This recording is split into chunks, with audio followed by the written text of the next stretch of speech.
when they're on that plane coming towards New York, they had no idea what was going to happen. And they didn't even know if anyone was going to be there to meet them. David Tedeschi, Margaret Bodde, director and producer of Beatles 64. Thank you for your time. So we are at the Plaza, the hotel where the Beatles, when they came for the first time to the US in 64, I don't know, are we in the room? I guess not, right?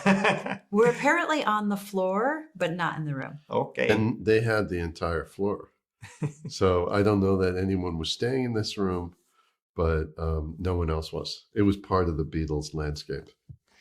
So the documentary tells us the story about the first visit of the Beatles to the US, at the Ed Sullivan Show, 70 million viewers. It was like a historic moment.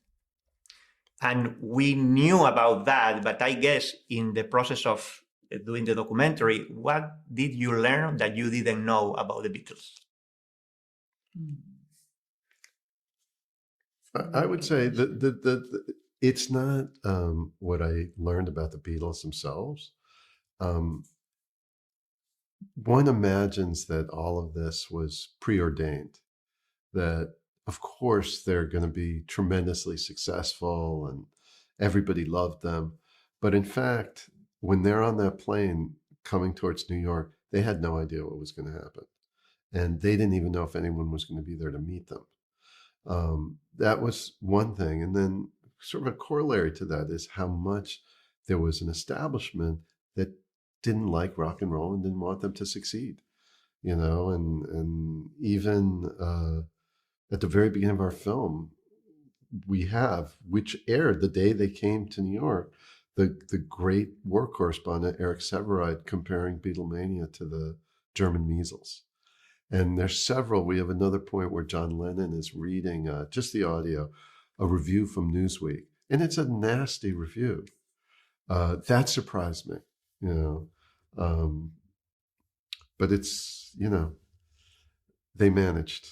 I was very surprised by how they were treated at the British Embassy in DC, right? By the people working there. Yeah. So that, but I love Paul McCartney's response now in the interview that's new to the film, where he just, I don't know if we've ever heard Paul curse on camera before. So talking about Paul McCartney and Ringo, they are producers of the documentary, also the sons of John Lennon and George Harrison.